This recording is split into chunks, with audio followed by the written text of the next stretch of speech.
Michigan State had. Guys, I don't know what to say other than it's been digging uphill for 2 days, and we've had guys battling to keep us in the game on the mound. I thought Iowa was going to bust it open on us. Connor did a really good job minimizing. I guess it was the 6th inning when they got 2. I felt like they had a chance to really bust it open on us. I felt good that we got out of there with just a 2-run deficit. And I certainly felt better when Breck finally left the field. He was phenomenal. He was landing 3 pitches and as good as we've seen by a large margin. So just felt like there were a lot of things that rolled our way late. Obviously, we got some walks, got some guys on, and Miggy got the big hit to get us ahead there in the bottom of the 8th. All right, again, if you have a question for one of the student athletes, we have a microphone here in the crowd for you. Let's go ahead. Get started back there with Patrick. Yeah, hey, Patrick Aber with D1 Baseball. Connor, can you just tell me about your start? I mean, just your coach already said, from beginning to end, you just stuck with the plan, gave up some hits and runs along the way, but really held with it. Yeah, I mean, we're going out there, going to get a feel for how they're approaching us, and obviously they started off hot on us a little bit, getting run off in the first inning. We kind of figured out a little bit more, and I started landing more of my pitches, and was able to stop them for, I don't know, what they said, maybe 10 batters in a row, limit, and just being able to keep them off the barrel. I mean, trying to make them give us outs, and it just kind of worked out towards the end. Miguel, Hunter Tickle, Tribune Star. You get up there, 2 outs. You guys are down down 1. You're stepping into the batter's box. Can you walk me through what you're going through, what you're thinking, and then kind of as you get through that at bat? I had to make an adjustment. I was getting blown up a little bit throughout the whole game. I needed to make an adjustment there for my team and come up big.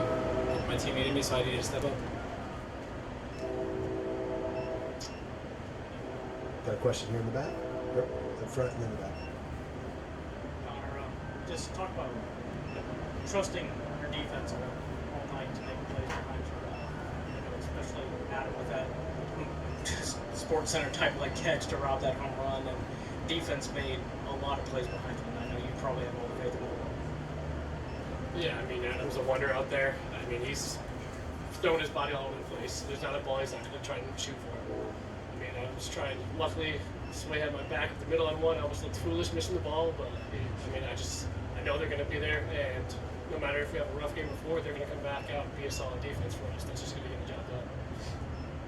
Connor, Marty Ledbetter, WTHI. When we spoke earlier this week, you were talking about how excited you were to be out there in front of the crowd, to have this moment, to have this opportunity to pitch on Saturday like you've done all year.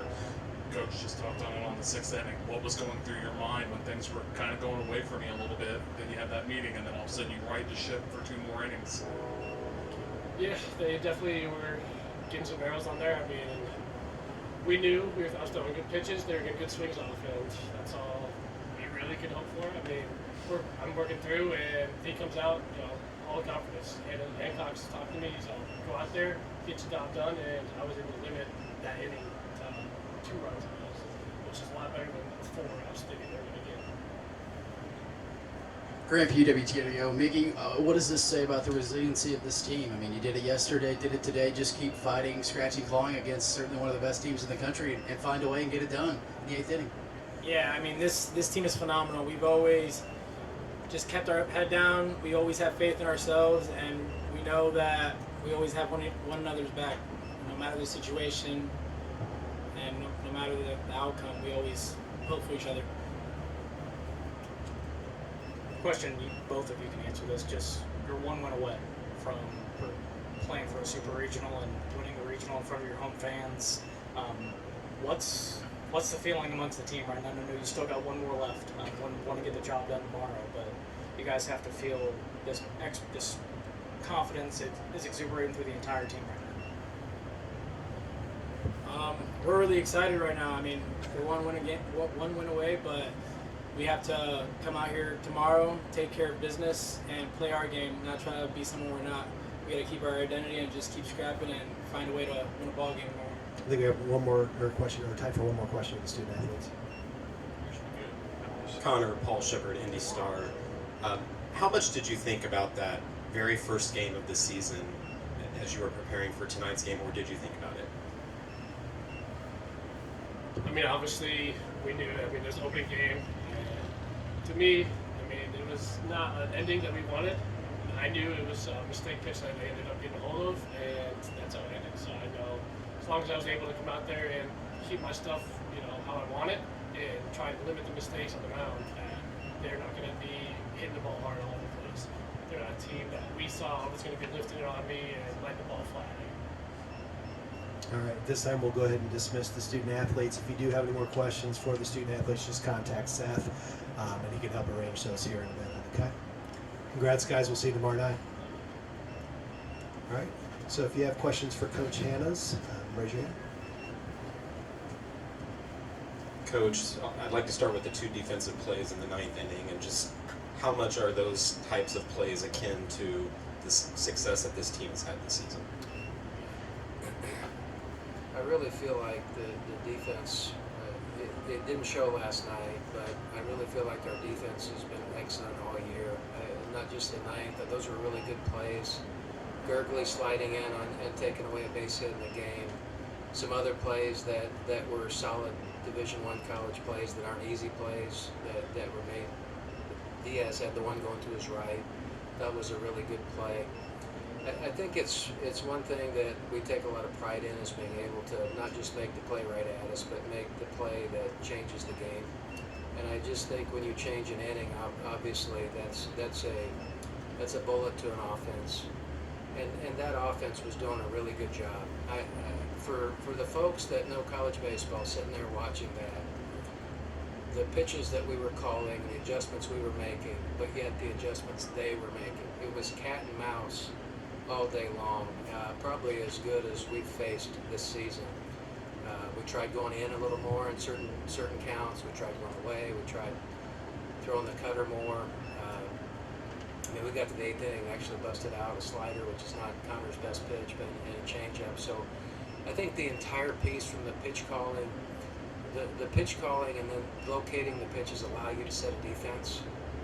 That's probably the biggest thing that has been an advantage to us this year, having guys that actually throw the ball to the location we're calling, so that we can locate our defense or position our defense accordingly. And that's why I think our pitching and defense has been so solid all season.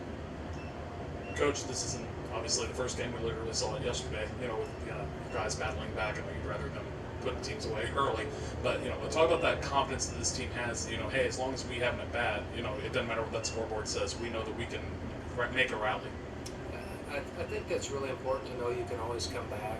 I felt like in those middle innings, after we got those first couple of runs, that again, baseball is a cerebral game, and we weren't doing a good job making the adjustments back from an offensive standpoint.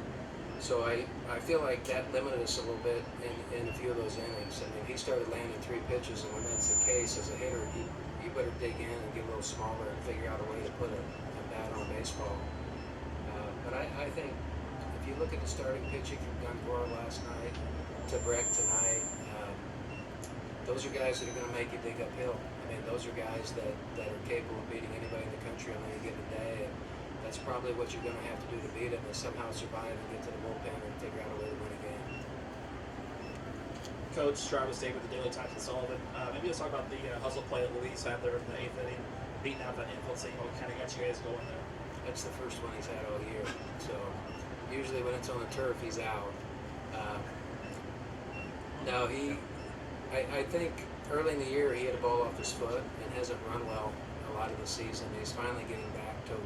He's a pretty good athlete, and you wouldn't expect that, but he's just now getting back to where he's running better, like he normally runs. So I knew when he kind of hit that to the right of the shortstop that he definitely had a chance to get there. And I think the other piece that goes unnoticed, a lot of times you talk to guys at first base about getting a really good secondary lead and a good jump so that they have to go to first base and they can't get that force out at second. And I think Diaz's effort was what made that play.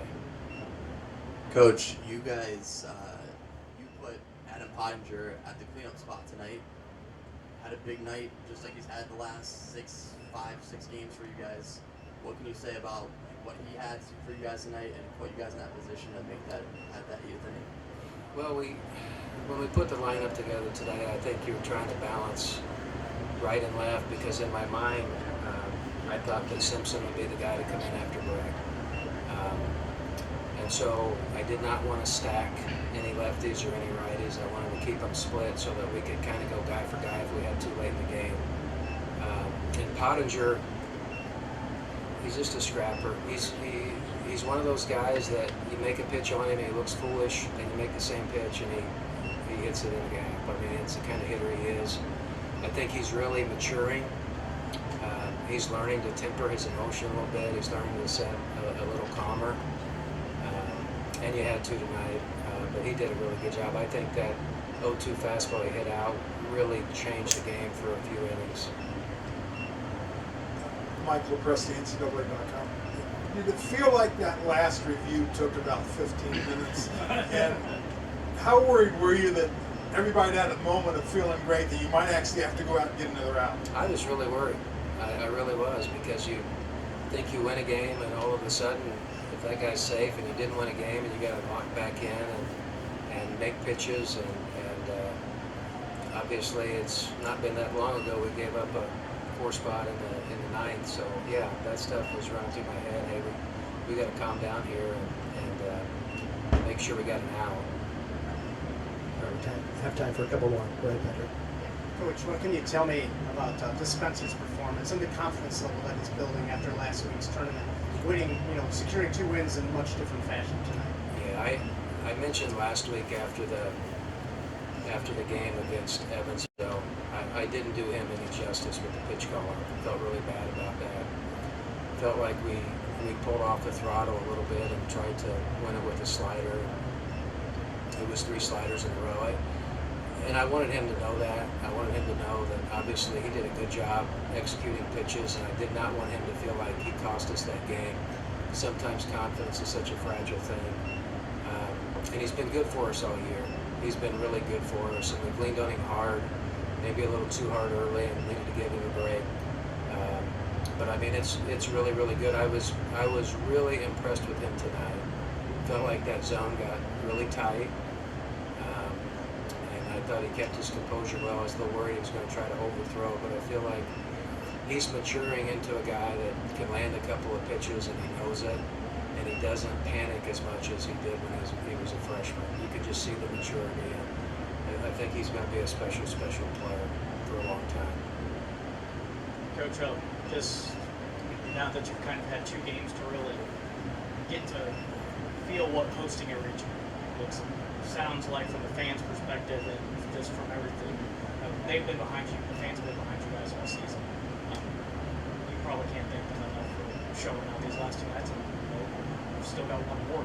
Hope they are here tomorrow to help you guys celebrate championship. Yeah, the fans have been awesome. I mean,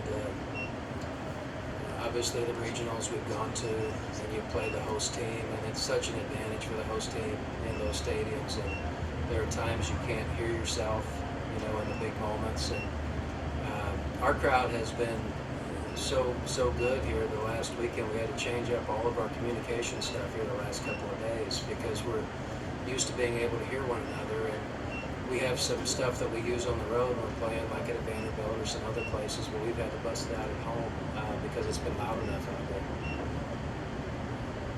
All right, Coach, I think that's what we have for you. We'll go ahead and cut that.